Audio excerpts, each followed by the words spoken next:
BC సైనికులు మీరందరూ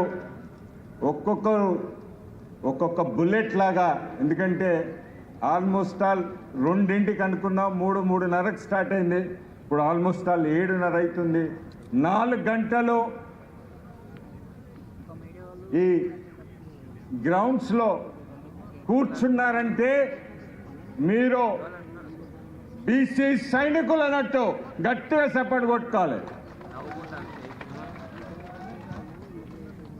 వేదికపై ఉన్న బీసీ పెద్దలు, కుల సంఘాలు, లాస్ట్కు మా ఫకీర్ అన్నలు కూడా, దూదేకుల బాయిలు కూడా, ఇవాళ అందరం ఒక వేదికను పంచుకుంటాను.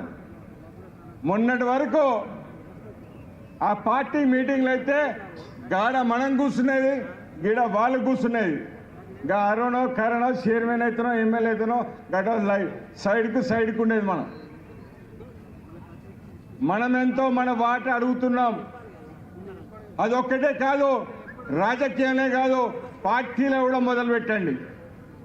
మీరు ఏ పార్టీలు ఉన్నా సార్, మీ కార్యకర్తలు ఎంతో చెప్పండి, మీ సభ్యత్వం ఎంతో చెప్పండి. మీది 10% సభ్యత్వం అంటే 10% పదవులు పార్టీలో కూడా తీసుకోవాలి. మీ సభ్యత్వం 3% ఉంటుంది, పార్టీ పదవులన్నీ వాళ్ళకే ఉంటాయి, వేదిక మొత్తం వాళ్ళే ఉంటారు. మనం చూస్తున్నాం కదా మీటింగ్లల్లో, వేదిక కింద కూర్చున్న వాళ్ళంతా ఎస్సీ, ఎస్టీ, బీసీ, మైనార్టీలు ఉంటారు. వేదిక మీద ఉన్న వాళ్ళంతా వాళ్ళు ఉంటారు. ఖచ్చితంగా చెప్పండి, 1000 మంది వచ్చిందంటే దాంట్లో అట్లీస్ట్ మీ 60 ఉన్నాయా, 100 ఉన్నాయా అడగండి. మీరు 100 ఉంటే 10 మంది స్టేజ్ మీద కూర్చుంటే మీ తరఫుకెళ్ళి ఒక్కరే కూర్చోాలి బిడ్డ. పాత రోజులు పోయినాయి. మీరు ఎట్లా చెప్తే అట్లా ఓటు గుద్దడానికి మా బీసీ తమ్ముళ్ళు, అక్కలు, చెల్లెలు రెడీగా లేరు.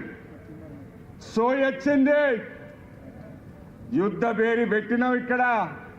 ఇది ఆరంభమే, అవునా కాదా? ఆరంభమే కదా. చెప్తే మీరు గట్టిగా తెలవాలి. తీర్మానాలు మండలం కాదు, ఢిల్లీ కూడా తెలవాలి. ఆరంభమేనా? ఈ సభ ఇక్కడితో ఆగదు. హైదరాబాద్లో 10 లక్షలతో సభ పెట్టే వరకు తీర్మల మల్లన్న నిద్రపోడు, మనల్ని నిద్రపోనియడు. తీర్మల్ మల్లన్నతో మనం అందరం కలిసికట్టుగా ఇవాళ ఏ చిన్న ఊర్లో పోయినా వేదికను బీసీలు, Congress, BJP, BRS, CPI, CPM అన్నదమ్ములందరూ ఒక వేదిక మీద పంచుకుంటున్నారు. ఈ రోజు కూడా అందరూ ఒక వేదిక మీద కూర్చున్నాం.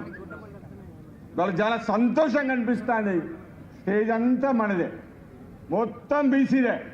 స్టేజ్ ముందు కూడా మొత్తం బీసీయే. ఇట్లా ప్రతిసారి రావాలి. రాబోయే రోజులలో ఇందాక నోముల నర్సన్ అన్నట్టు ఓట్లు మాయే, ఓట్లు మాయే, సీట్లు కూడా మనయే కావాలి.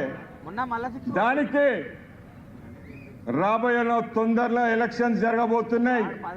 ఒకటి స్థానిక ఎలక్షన్స్, 2 ఏం ఎలక్షన్స్, టీచర్ ఎమ్మెల్సీ ఎలక్షన్స్ కూడా వచ్చినాయి.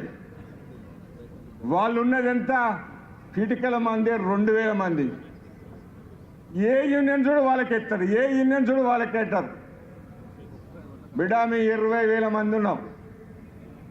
ఇవాళ మీరో చూసుకుందాం రణరంగం మీద, మేము చూసుకుందామా?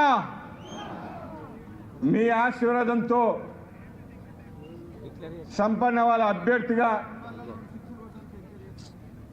ఇండిపెండెంట్ అభ్యర్థిగా టీచర్ ఎమ్మెల్సీ బరిలో ఉండబోతున్నా. మీ మీద నమ్మకంతో, మల్లన్న మీద ఉన్న నమ్మకంతో, ఇక్కడున్న నాయకులందరి నమ్మకంతో ఇవాళ ఒక బీసీ బయటికి వచ్చి పోటీ చేస్తే మేమందరం ఉన్నామని తెలియజేయాలి. ఇవాళ బీసీ అన్నదమ్ములు చాలా మంది నిలబడుతున్నారు. అభ్యంతరం ఏం లేదు. మన ఓటు అటుపోవద్దు. ఏం ఓటు ఉన్నా ఇది ప్రిఫరెన్షియల్ ఓటు 1, 2 వేసుకో, ఎవరికి వేసుకున్నా కానీ బీసీలకి. ఇవాళ బీసీలు గెలవాలి. దీనికి ఆరంభం టీచర్ ఎమ్మెల్సీ కావాలి. రాబోయే రోజుల్లో స్థానిక సంస్థలలో వాళ్ళు గెలుస్తారా? వాళ్ళని అడగండి. ఊళ్ళల్లో మీ ఓట్లు ఎన్ని ఉంటే అన్ని సీట్లు తీసుకోండి. ఏ గ్రామ పంచాయతీ అయినా వాళ్ళ ఓట్లల్లో డిపాజిట్ వచ్చి ఓట్లున్న టికెట్ ఇద్దాం. డిపాజిట్ రాని ఓట్లతో వాళ్ళు సర్పంచులు, ఎంపీటీసీలు, జడ్పీటీసీలు అవుతారు. ఏ ఎమ్మెల్యే అయితే నర్సన్న చెప్పిండు 43 మంది ఎమ్మెల్యేలా. ఇది ఎక్కడి న్యాయం చెప్పు? 60% మేమున్నాం, 65% మాకు 19, 3% ఉన్నోళ్ళకు 43, 1% ఉన్నోళ్ళకు 13. ఇది ఎక్కడి న్యాయం? 14 లక్షల మంది ఉండరు ఓటర్లు, 60 మంది ఎమ్మెల్యేలు తయారవుతారు. కానీ మొన్నటి వరకు వాళ్లకు ఓట్లేసినాం, గెలిపించినాం. ఏం దక్కింది మనకు? అది ఆలోచించాలి. ఇవాళ ఓట్లు మనైనాయి, సీట్లు వాళ్ళైనాయి. ఓట్ల కాడ మెజార్టీ మనము, వాళ్ళు మైనార్టీ. అధికారం పవర్లో వాళ్ళు మెజార్టీ, మనం మైనార్టీ అవుతున్నాం. రాబోయే రోజుల్లో మనమే మెజార్టీ, ఓట్లల్లో పవర్లో కూడా మెజార్టీ ఉన్నాం. బిడా మిమ్మల్ని అందరినీ మేము గుండెలు పెట్టుకొని చూసుకుంటాం. మీ 6%, మీరు మాత్రం 77 ఏళ్ళకెళ్ళి మమ్మల్ని చూస్తలేరు. ఇప్పుడు తిరగబడే రోజు వచ్చింది. ఇక్కడ మా తమ్ముళ్ళను 8 వరకు ఉన్నారంటే కసితో ఉన్నారు. కసితో ఉన్నామా? కసితో ఉన్నామా? लास्ट को आवाज दो, आवाज दो, आवाज दो. మరోసారి లాస్ట్ అధ్యాపకులు, ఎందుకంటే టీవీలలో చూస్తుంటారు, మీ అందరికీ వేదిక పైన నుంచి రిక్వెస్ట్ చేస్తున్నా, ఇండిపెండెంట్ అభ్యర్థిగా బరిలో ఉండబోతున్నా. మీరందరూ పెద్ద మనసు చేసుకొని బీసీలు అందులో ఐక్యమై మన ఓటు క్రాస్ కాకుండా నన్ను దీవించాలని, మీకు సేవ చేసే అవకాశం కల్పించాలని కోరుతూ, జై బీసీ, జై తెలంగాణ. బీసీల ఐక్యత, బీసీల ఐక్యత.